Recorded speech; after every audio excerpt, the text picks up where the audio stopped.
Space, the final frontier. This is the Observer's Notebook, the official podcast of the Association of Lunar and Planetary Observers. Its mission to explore the solar system, to seek out new observations and data, to boldly go where no podcast has gone before. And now the host of the Observer's Notebook, Tim Robertson. Hello and welcome to episode 139 of the Observer's Notebook podcast, the official podcast of the Association of Lunar and Planetary Observers. My name is Tim Robertson. I'm the host of the Observer's Notebook and also the coordinator of the training program within the ALPO. Thanks for downloading and listening. This podcast today is a continuation of the 75th anniversary, the celebration of the 75th anniversary of the ALPO. So it's going to be an exciting one today. The ALPO collects and analyzes observations of various solar system bodies and associated phenomena, and publishes detailed reports concerning these bodies in its quarterly publication, the Journal of the Association of Lunar and Planetary Observers. This podcast depends upon donations from you, our listeners, to keep it alive. If you enjoy what you hear on the podcast, you can donate to it via Patreon. You can start off by giving as little as $1 a month. If you feel even more generous, for $5, you receive early access to the podcast before it goes public. For a monthly donation of $10, you receive a copy of the Novice Observer's Handbook. And for $35 a month, you receive producer credits on the podcast. You can help us out by going to www.patreon.com/observersnotebook. And if you'd like to join the ALPO, membership begins at only $18 a year. For more information, find out more at www.alpo-astronomy.org. And we're also on Facebook. Just search for ALPO Astronomy. And this podcast also has a Facebook page as well. Just search for Observer's Notebook. And if you enjoy what you hear on the podcast, you never want to miss an episode, please subscribe. And now, episode 139. And we're going to celebrate the anniversary of the ALPO. Enjoy.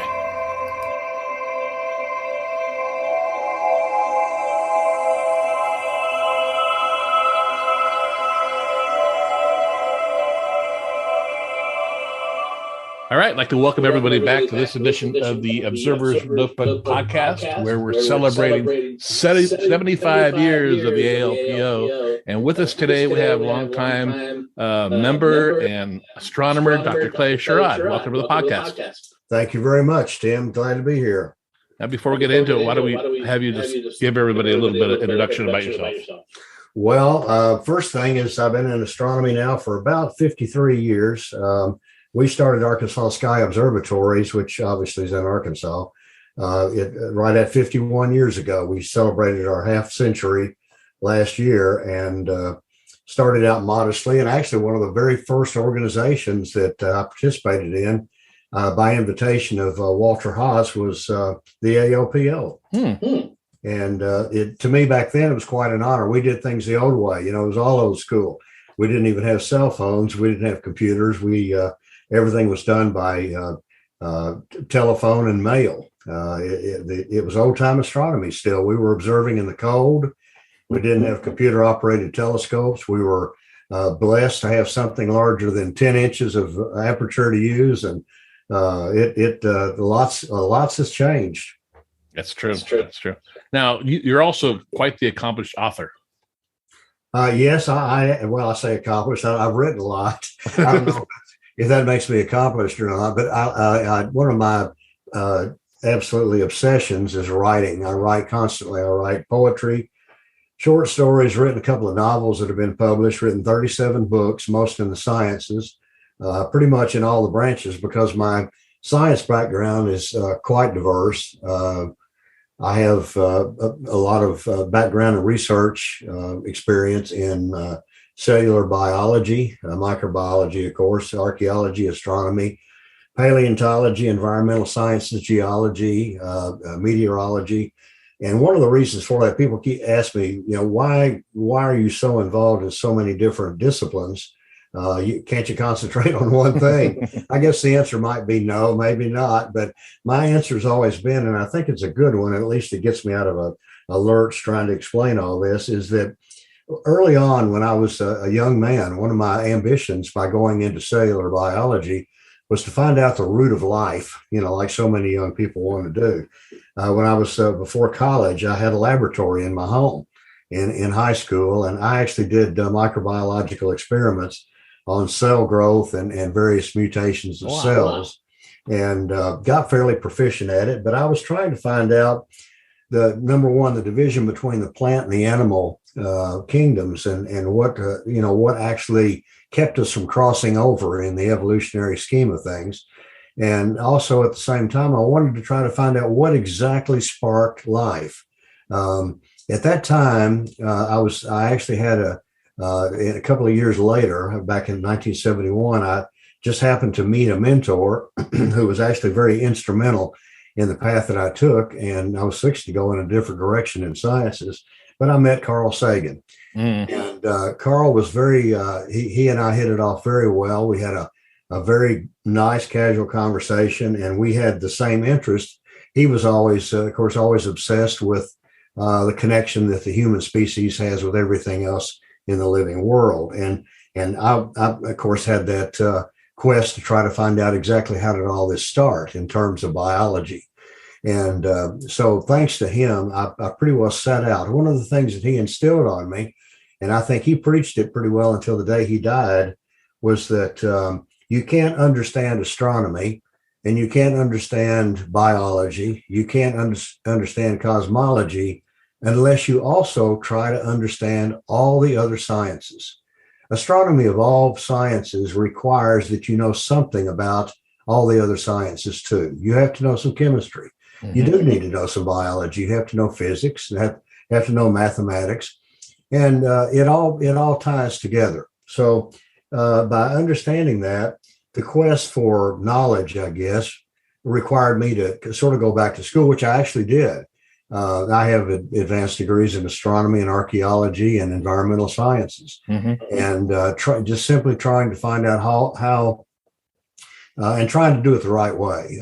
For example, in archaeology, I was asked by the Arkansas State archaeologists to participate in some archaeological research involving archaeoastronomy, which is the alignment of the sun and moon and planets with various features that the prehistoric people would erect, like sticks. They put up great logs to signify the rising and setting of the sun, perhaps at solstices, and then mounds, prehistoric mounds up and down the Mississippi River Valley that were actually habitats for civilizations. And I got very involved in that for about 4.5 to 5 years and published 2 major research publications in that. And in order to do that, I got into other disciplines of science and literally had to go learn archaeology. But fortunately, I had the state behind me, and they clept me through essentially all of the requirements that I needed to be an archaeologist. So we became an archaeologist too. And even though I haven't practiced it in many years, I still carry that with me. But I've done a lot. I've published a lot in all those realms. And it's been exciting. It's been a rich life. Yeah, it sounds like it. Sounds fascinating. Yeah, I met Carl Sagan in the early 70s at UCLA. He was doing a lecture series out here. And an amazing man. Well, Carl is the one Carl actually had a job lined up for me about the same time you're talking about. When the Viking mission went to Mars, this was one of the first probes we sent to another planet. Most people will remember this. Mars, we assumed, might be rich with some type of subterranean life, microscopic life, and my background was key. It seemed to be ideal to be someone that might want to participate in such an experiment. And he encouraged me and actually had a job lined up at Jet Propulsion Laboratory in Pasadena. And I went out there to interview, and I liked it. They liked me. I was just a kid. And my wife met me out there a couple of days later and flew out, and we started driving around Pasadena looking at real estate. We found a house for $470,000 after living in a really nice house here in Little Rock, Arkansas, that we bought for $70,000. That was quite a mansion at that time. It was $450,000 or $470,000 in Pasadena, and it was condemned. It was on the corner of a lot in downtown. It was condemned, and it was a two bedroom, 1 bath, no plumbing, no floor. I'm not exaggerating. Oh my goodness. And so we decided that probably Arkansas was going to be home for the rest of my life. Yeah, but if you would have bought it, I think it would be worth today. Oh, absolutely. It would have been a gas station probably, or a Taco Bell. Yeah, very good. Now, you're also an artist. Yes, I've done a whole lot of artwork. I specialize in multimedia, and I do it when I have time and when the urge hits me. My claim to fame, I guess, in art, other than just doing portraitures and so forth, was a project called the Genesis Project, which uses the book of Genesis in the Bible.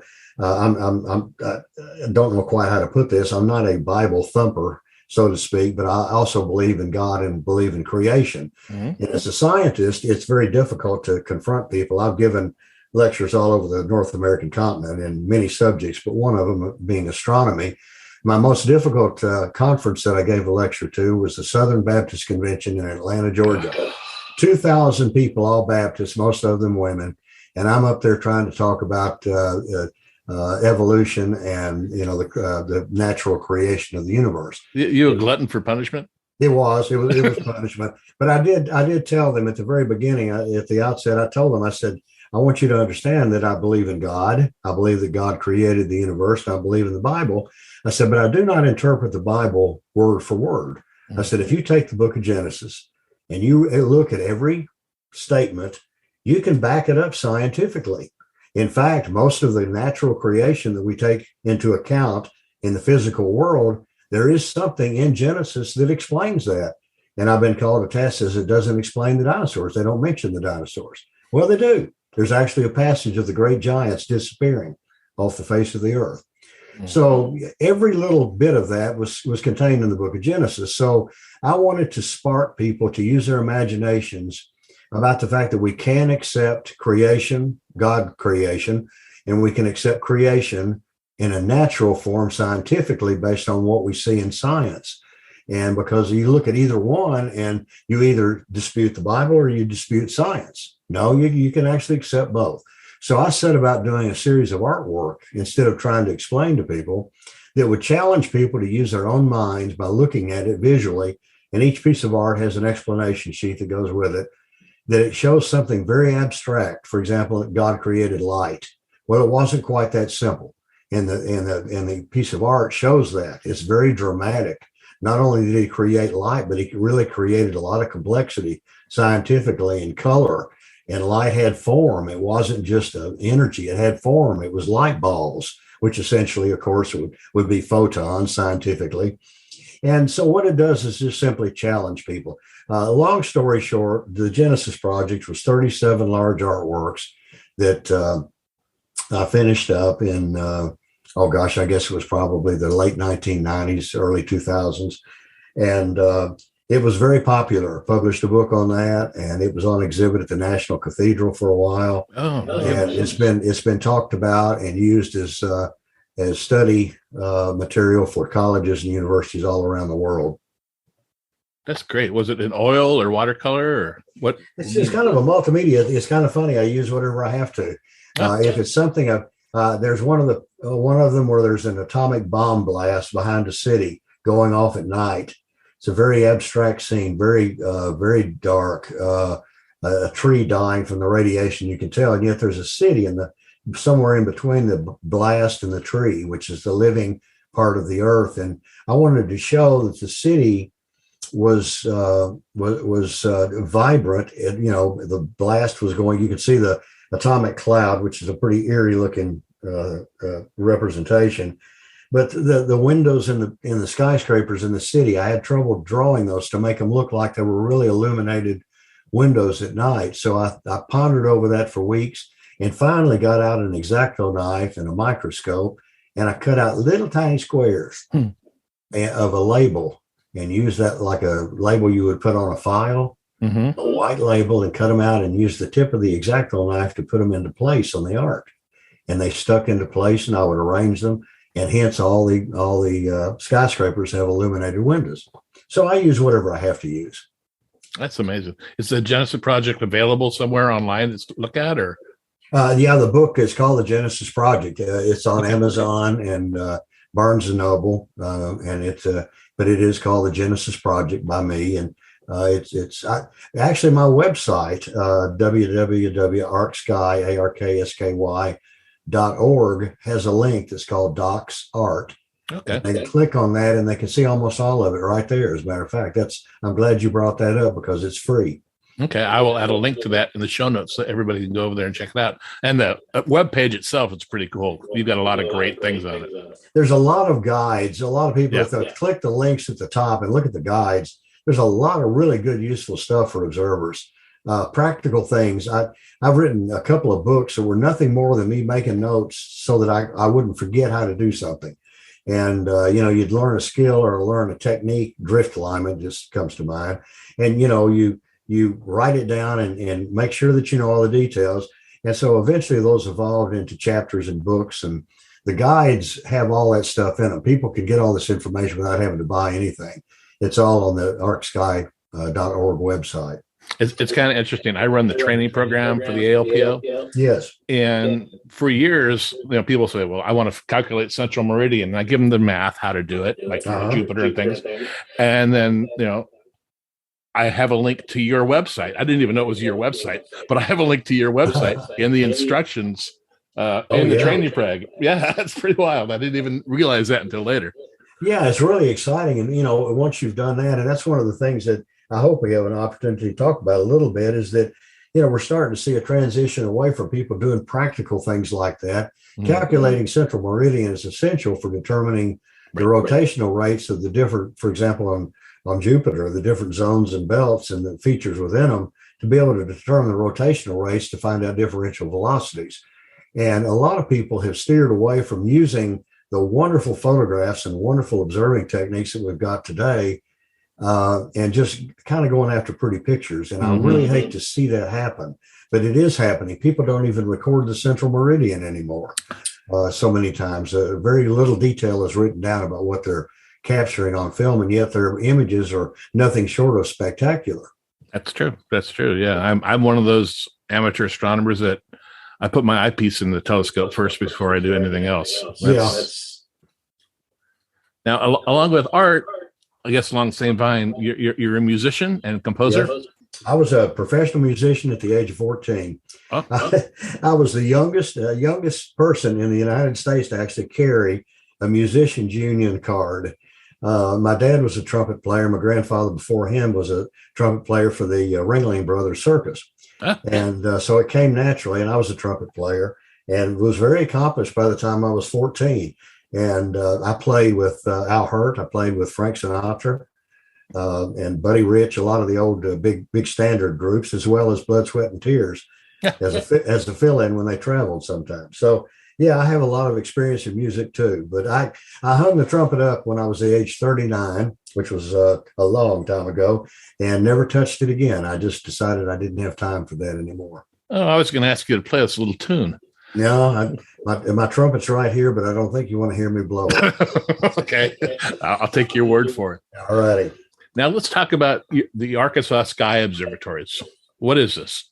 Give us an introduction. Well, we were founded in 1970. Set up the first observatory actually up here on Pettigene Mountain in west central Arkansas in 1971, and actually for the primary reason to study Mars, because Mars in 71 was going to be at its closest point since 1956, and Mars fever was still at a high pitch, even though we had realized that there were likely no canals and no green people up there. So we were still interested in it, and I had read a lot of it, and I was kind of a Mars student, and that seemed to be the topic. So we built the observatory, and we were ready, and we had a very, very good year observationally examining Mars. I still have all my first drawings. We could draw a lot better. Back in 71, people could use an eyepiece and see far more visually than even the world's largest telescopes could photograph.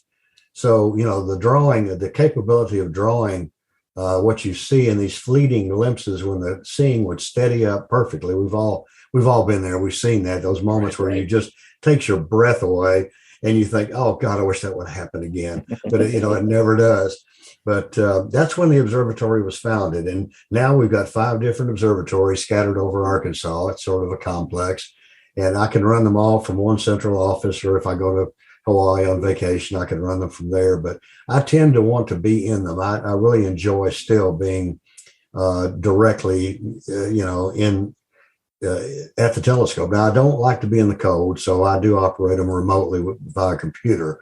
But it's got a long history. It's been nonstop since 1971. Now, do all the observatories have the same types of telescopes in them, or what are they? No, they're all different. There's a couple of the observatories are similar. H41 and H45 are similar, but they have different telescopes. They all have different projects, and there's one of the five that's actually located right next door to where I am here, that's devoted strictly to visual observing for the public, so that people can actually have a telescope to come look through. Now that's been put on hold because of COVID, of course, but it's still an excellent place for teachers and select groups. It's not big enough for large groups of students, but we do accommodate people who are really seriously interested in astronomy, because without somebody to motivate you, you're not going to stay with astronomy for very long, because it is a very competitive science. That's very true. Now, are they all, you have the one that's for visual observing, but the rest of them are all robotic observatories? Yeah. Well, even the one for visual can be robotic if I want to operate it that way. But yes, all of them are robotic. There's nothing really manually that I would have to do. The domes open themselves. It has climate control and weather control. If it senses clouds or moisture, it shuts everything down. The focusing is computer driven. Not too much to do. Of course, it's all go to. When you have that many observatories, and some of them some of the equipment's getting on the old side, even though I maintain it pretty well. It does become problematic, and thank goodness I've learned to be a fair mechanic, and I can work on this stuff and keep it operating. Otherwise, and that's another reason for me to be here, because inevitably, if I'm not at a location and operating one of the telescopes, it's going to break down or hit the pier or something like that and do damage. So I do prefer being there, but I definitely prefer the robotic operation. Now, how are the observatories managed? Are you manage all of them, or is there a subscription to use them, or how is it? Yeah, I do offer it for select people, grad students and so forth from different colleges around the area and states surrounding Arkansas. Even it's open for grad students to use for research projects. And one of the things that I do for different colleges is I will plan different graduate programs for students who are struggling, trying to come up with a good graduate study focus in astronomy or astrophysics or something. And I'll design something focused in astronomy, typically solar system if possible, and give them an option of one or two, and they'll choose one. And they do have the option of using the telescopes up here at no charge. I never charge anybody for anything. I don't charge groups to come in or to do programs for. I've given around 12,000 presentations in the past 52 years. And that was pretty tiring. There was a period of time where it was very demanding, and I just simply can't do it anymore. So I do turn them down now. I hear you. Now, you mentioned earlier about it's important to have a mentor type person when you get started in astronomy to keep the interest going. Was there a person, or was there an event that first sparked your interest in astronomy? Well, at a very early age, there actually was.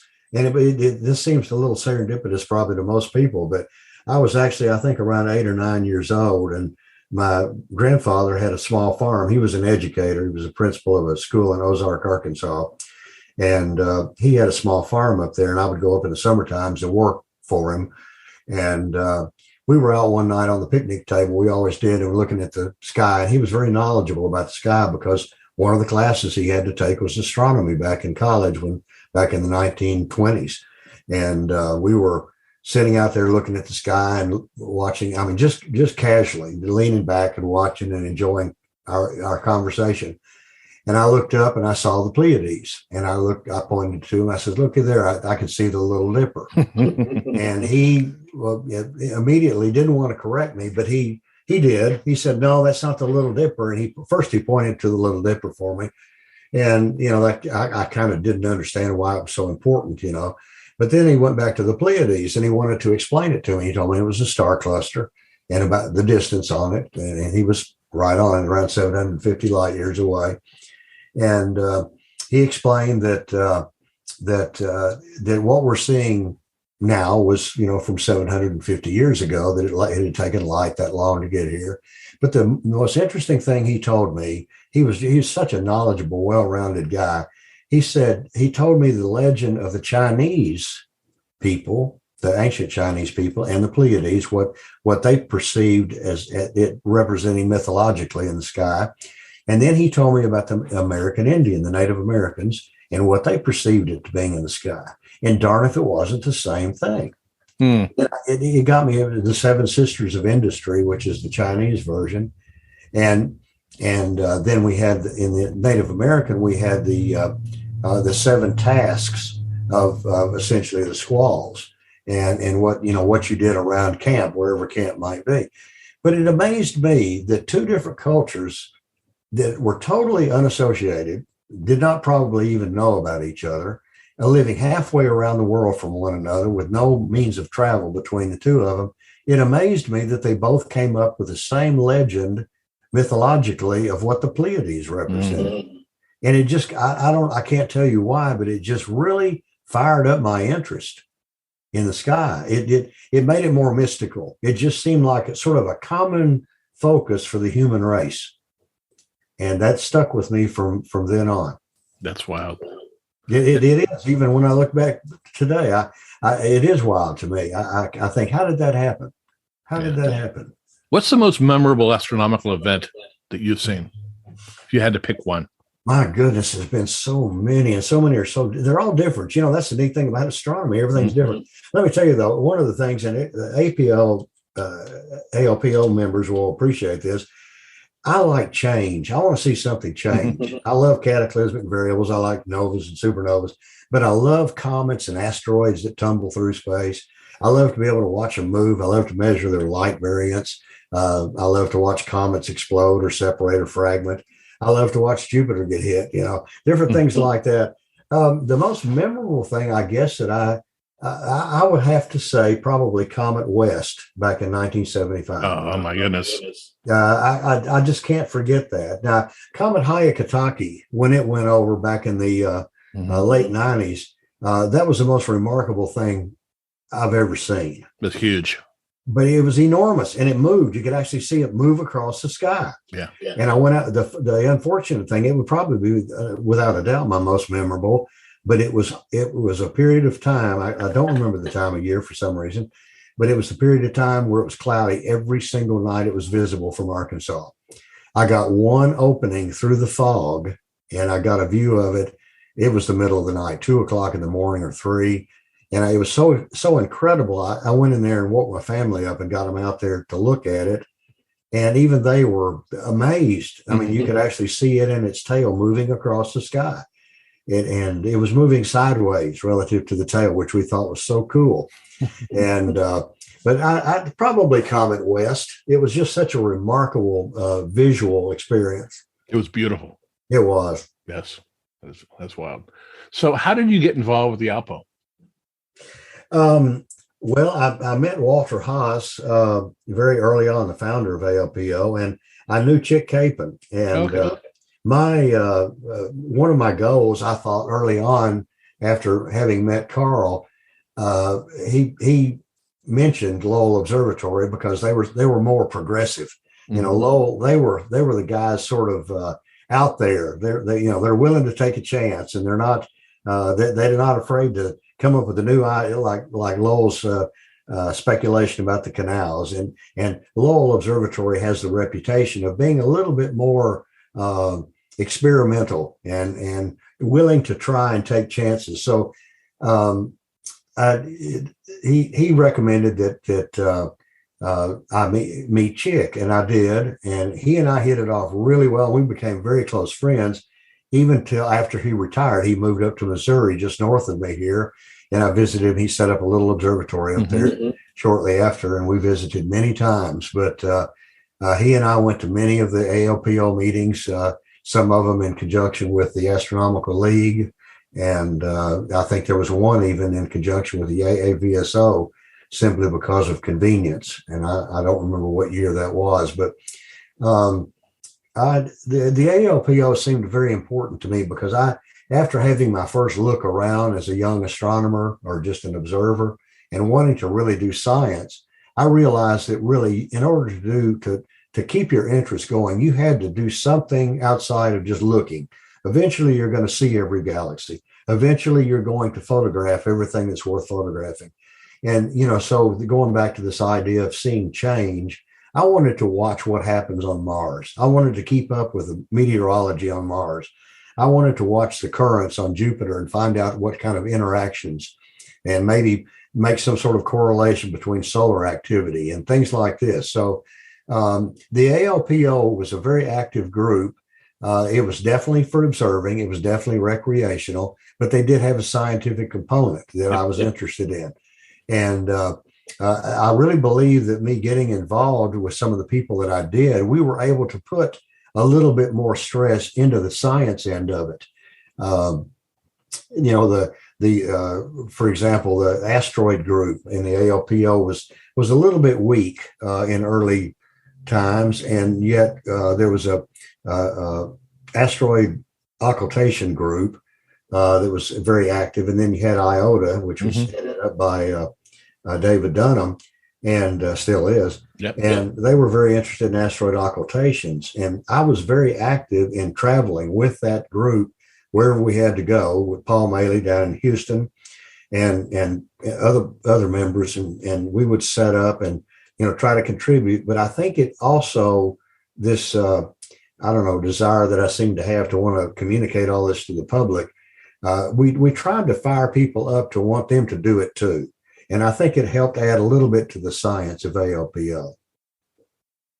That's very true. That's one thing that drew me to the ALPO as well is amateurs doing observations, and then they get recognized in journals. Absolutely. I remember the first time one of my observations was in the journal of ALPO. I was probably 17 years old, and I was giddy as a schoolgirl when it was published. Yeah. You want to frame it, and it is important to everybody. We all want to have something that we accomplish, and yet we also want to do it the right way. You want to accomplish it, but you want it to be qualitative, not just quantitative. And that's something I've always been. I don't give a hoot. I was going to put it another way, but I realize we're on a podcast here.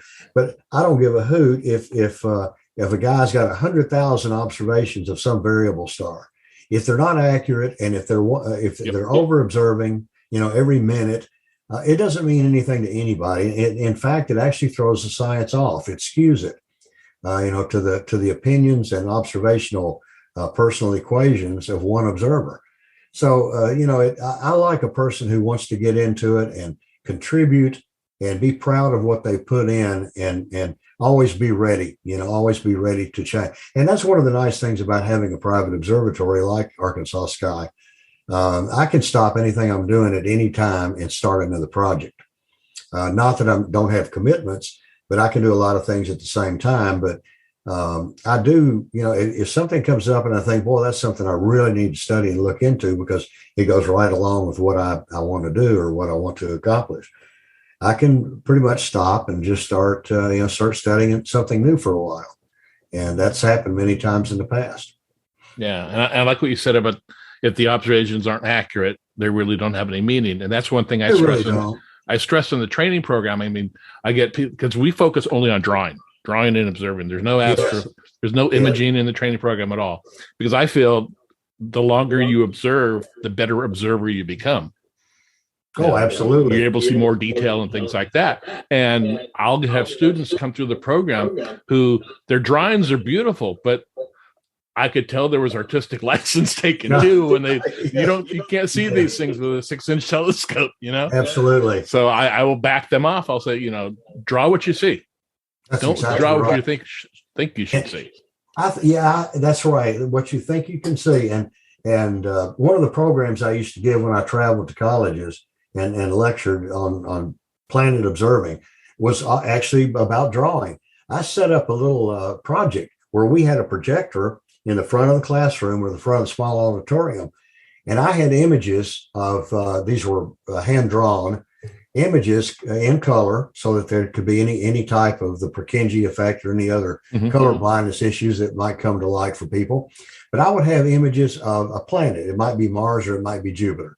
And they would be sort of to scale at a distance of, let's say, arbitrarily 60 feet. It would be about the size Mars gets at maximum as seen in a telescope. So, and I would have people draw it. Yep. And in an auditorium setting with everything dark, and they had flashlights, just like observing outside. And I had them use a paper towel tube.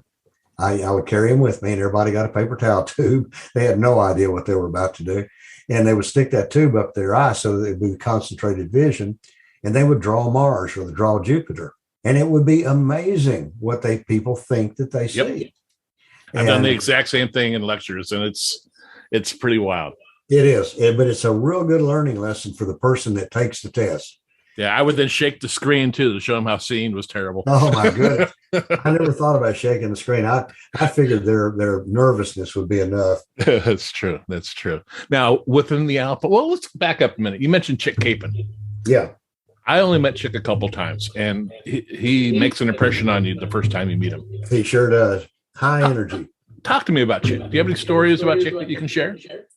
Let me see. Professionally, I've got one, but I can't share it. And that was about a convention. He showed up and I was waiting for him. I was going to bring him from the airport to the hotel, or no, it was dormitories. It was up at Creighton University at an ALPO meeting. And Chick was one of the guest speakers. And I was supposed to meet him there. And I did meet him at the airport. And I can't tell you anything else because bless his heart, I'm not going to talk about him, but he would be very embarrassed if I said this. But that was probably the most noteworthy and funny. He and I laughed over a beer many times. Most of my stories is when he moved to Missouri. As far as actually, I sat down with him many times and observed. He was one of the most dedicated observers I think I've ever met. He did the drawing bit. Everything that he did at Lowell, he was sort of a volunteer / associate observer. And he did it kind of like what we were just saying. He did it the old school way. He did it by drawing. And he literally, of course, he published a lot about different drawing techniques, filters, using color techniques on Mars and Jupiter. And he was a specialist at drawing Mars. And he and I probably discussed that more than anything. But, the funny thing, one thing I will tell you so that people will understand him a little bit better, he was one of the most happy-go-lucky people that I've ever met. He was down to earth and a little bitty guy, if anybody had never seen him. Small fellow, always wore a little English driving cap. And he, when he moved to Missouri, he really all but got out of astronomy. He didn't think he was going to do that. He built a small observatory up there on his property. He bought, I'm thinking it was 12 acres up there in Missouri, out in the rural parts. And he and his wife moved up there, and they became farmers. They kind of went back to the land, and that's what he wanted to do. And he put up a 10-inch telescope, I believe, and rarely used it. And I talked to him one time. He and I visited often. I went up there and we had dinner together. And he said he just really couldn't find anything that he was interested in doing that he thought would be of any merit. And that was one of the things about Chick. If he got into something, it had to mean something there had to be a result. He would entertain people. He would gladly open up the observatory and have guests come in because he loved being around people and he liked being the center of attention. I'll put it that way. He was a neat guy, very fine individual. Sure was. Now, within the ALPO, you held a couple positions, Jupiter coordinator and Saturn coordinator. I did. And I really enjoyed doing it. At that time, there was a lot of transition.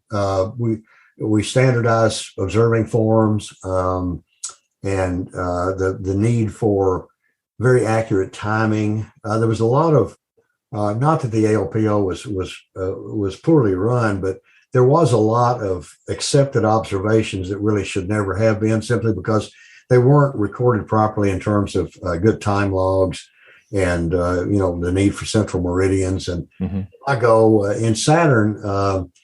Julius Benton was the head recorder at that time, and I got interested in one of a phenomenon known as the bicolor aspect of Saturn's rings. And he and I collectively, along with one other individual, really studied that for a couple of years, which is where at certain positions in its orbit around the sun, the rings are illuminated. How do I say this and not really confuse you? Of course, they would be illuminated differently in various aspects of the orbit, but they would be illuminated either more dimly or brightly than you would expect. I'll put it that way. Okay. And in various colors, the reason we call it the bicolor, in various colors, yellow and blue particularly, this phenomenon would go away. And we assumed that it was due to the ice crystals. And I still assume that that is what is happening because the phenomenon has been recorded many times since. But that was one of the things that I did with the Saturn section. And of course, I was heavily involved in most all the other ones, maybe not the sun and moon, but I tried to help out where I could. Mm-hmm. Now, how have you seen the ALPO evolve since the early days of your involvement with it to now? I think it has evolved similarly to almost all organizations in that people are more respectful of the science of what they're doing. There's two aspects to belonging to a group like the AAVSO or ALPO or any of the other specialty groups, IOTA. One is learning. It's a great platform to learn what you're doing, and you can learn while observing. In other words, you can contribute and learn at the same time. And then the other aspect of it, tremendously, and this is where I've seen the biggest shift, is the science that's contributed by the members. Yep. And sometimes it'll take a plateau, and that's what I've always stressed. I have gotten into many, I won't use the word arguments, but very lively discussions with other ALPO folks time and time again about the need to keep a consistent science coming out of it. Make sure that we keep archives. One of the things that needs to be done more than anything else is a collective archive, for example, that can be searched by central meridian, let's say of Mars. We badly need where we can go and reference it just like you would a world globe, where you can access at any time in history of the ALPO, any contributed drawing or photograph, you can access a certain central meridian and find out how the changes have taken place over a 100-year period. And we started doing that time and time again, and it would get dropped. And that's something that I feel very strongly that needs to be done. Yeah, we are working toward that right now, coming up with a searchable archive for all the sections. Absolutely. And we had one on the arcsky.org website for many years, and it caused more bad feelings with ALPO than it helped. Really? And it was not, there was no subscription. There was no sign up. You didn't have to do anything. It was open to any ALPO member who wanted to contribute an image of whether it be drawing or photograph. And it did get some resistance. I'll be the first one to say that. And we're not sure why. And it was a very, very workable system. And if you put an observation in, and if you put the time and date, it would automatically compute the central meridians for you of any object and enter it, and you didn't have to do anything else. That was it. And it was so simple, and yet people were afraid of it, and I do not understand why. So people don't like change. Yeah, they didn't like change, and that was around the year 2000, 2000 to 2005. We kept pushing to implement it, and it just didn't happen or wouldn't happen. Wow. So let's go back. What was your very first telescope? Oh, golly. Just like everybody else back when I was just a pup, I had one of those little 3.5-inch Gilbert telescopes, the little black ones. Yeah. And and I don't remember much observing on it. I'm sure I took it up on the hillside and pointed at stuff and looked, and I saw a star, and I would see another one, and then I'd see another one, and I'd see the moon, and I couldn't find anything else. But my first appreciable telescope, I waited and I saved. I've been very frugal all my life, but I saved, and I got me a 6-inch Unitron. Oh my! And it was a fine, beautiful specimen of a telescope, and I was able to get that in 1970. Wow! Now, how about a dream telescope? If you could have money wasn't an object. I can name that in a flash. My dream telescope is the 24-inch refractor at Lowell Observatory. I tell you what, everything about it, from the history to the quality to the manufacturing, every aspect of that, not just the telescope, but the observatory and the land that it's on. Anyone who really wants to get chills up their spine about astronomy and astronomers need to read about Percival Lowell and Lowell Observatory. That is one of the, to me, most inspiring stories. The man was brilliant. The concepts that he had were brilliant, even though so many of them were wrong. He pushed the envelope. There's no doubt about it. But and that telescope, what a marvelous piece of equipment. And I've spent some time at Lowell Observatory on the 24-inch telescope, and I actually had to refill the tires with air that rotate around the dome. So yes. I've spent some time there. Yeah, it's an amazing scope. It really is. It's a unique facility, to say the least. Very, very cool. Very cool. So, off subject here. If you, where would you go to dinner? At your favorite restaurant? Where's your favorite restaurant?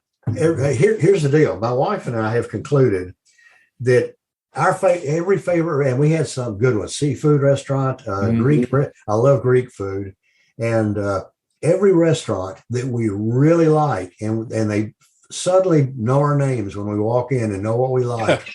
They close or they burn down or a hurricane hits them. Every one of them. My favorite restaurant, man, I couldn't tell you.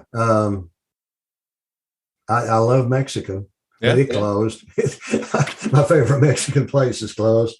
I don't have a favorite restaurant. My favorite Greek restaurant is closed. But I would say, as far as if I want to go and really enjoy a good meal with the camaraderie that goes with it, it would be a Greek restaurant. Okay. And I don't know why. There was a place in Pensacola, Florida, for all my buddies down in Pensacola who are ALPO members, and there's lots of them. Mm-hmm. The Dainty Dell in Pensacola, in the downtown area of Pensacola.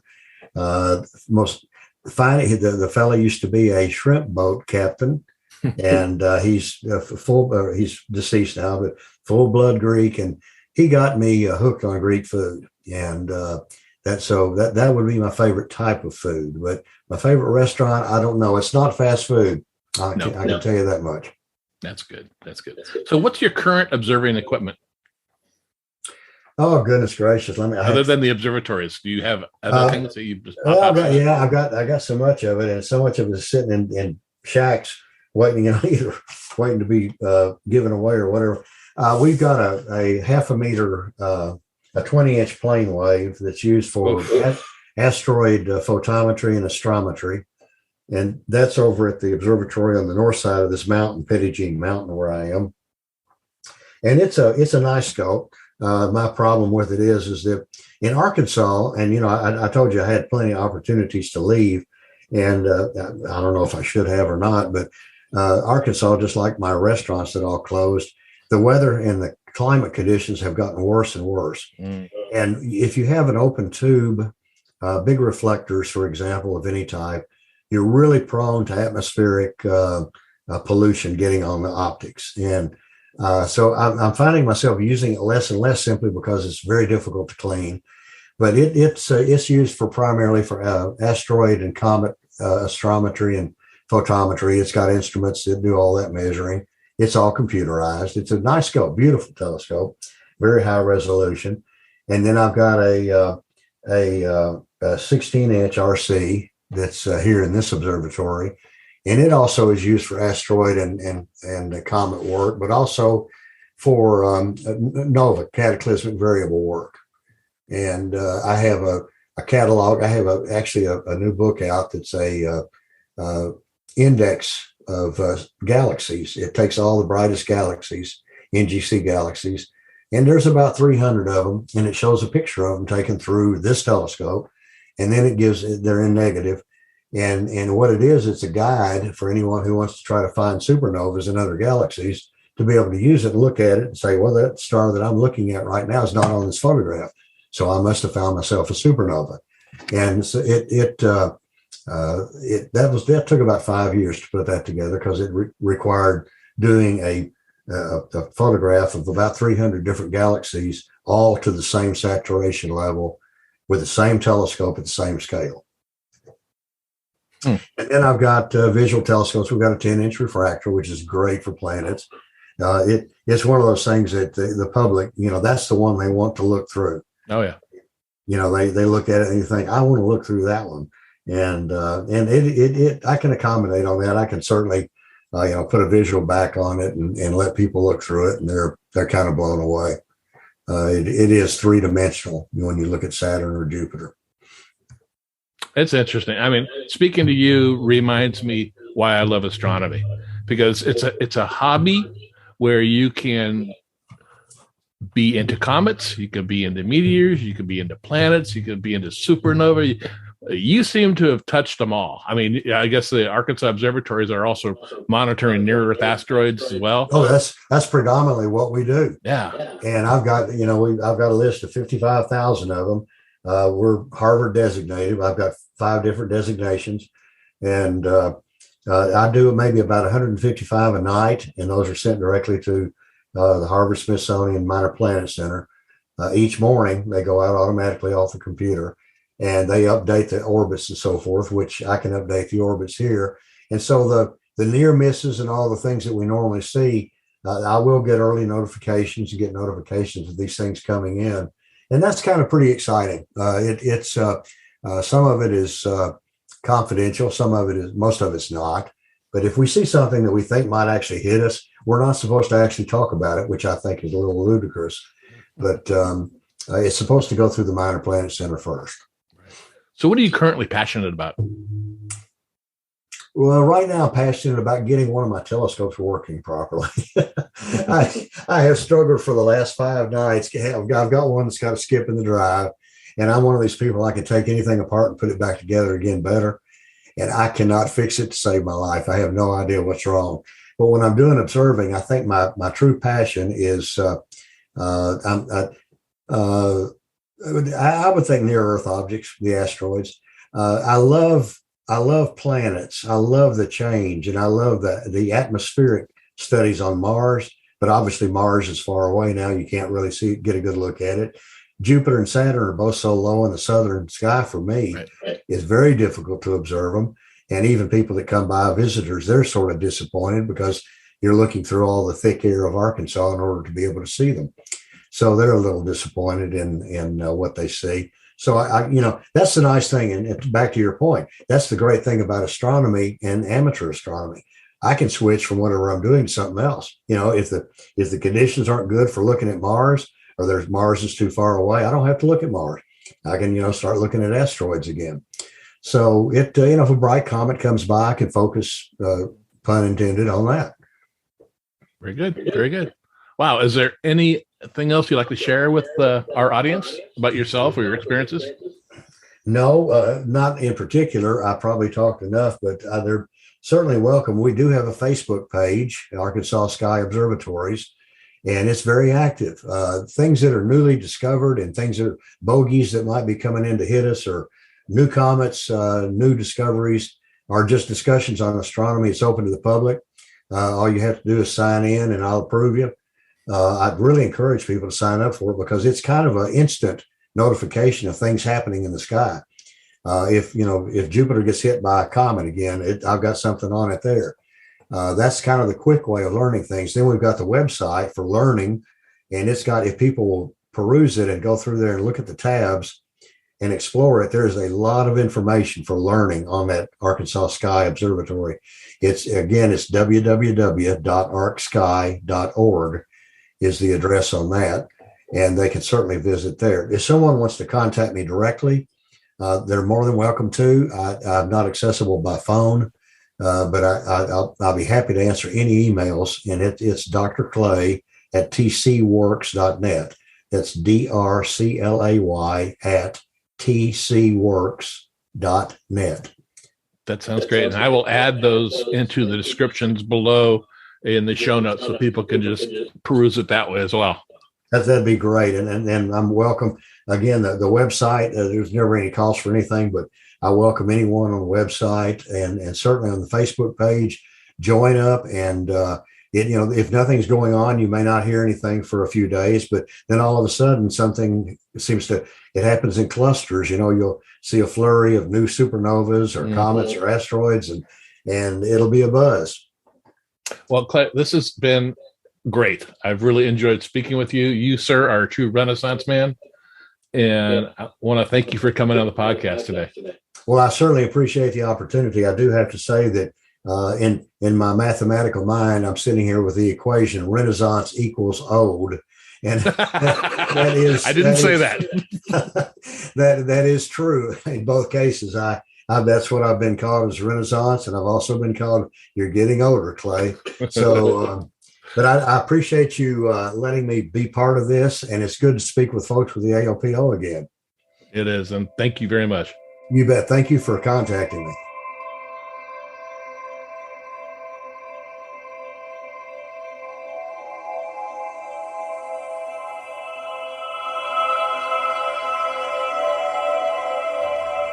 Well, that'll do it for this exciting episode of the Observer's Notebook podcast. I again want to thank Dr. Clay Sherrod for coming on the podcast as we celebrate 75 years of the ALPO. We upload a new episode of the Observer's Notebook every few weeks. You can subscribe to us on iTunes. If you do, please rate and review us. I really appreciate it. It doesn't take that long to do it. You can also listen to us on Apple Radio, iHeartRadio, SoundCloud, Spreaker, Google Play, Stitcher, Amazon Echo, Spotify. And yes, this podcast is now available on the ALPO YouTube channel. Head over there and subscribe. You can help support the podcast by donating to it via Patreon by giving up to $35 a month, where you'll receive 1 year's membership to the ALPO and producer credits on the podcast. And with that, I want to thank the producers of this podcast, Steve Seidentop and Michael Moyer, for their generous support. The link for Patreon, as well as the link for the ALPO, is in the show notes. You can contact me at email at cometman@cometman.net or on Twitter at ObserversNBpod. Until next time, my hope is you always have clear and steady skies. Thanks for listening.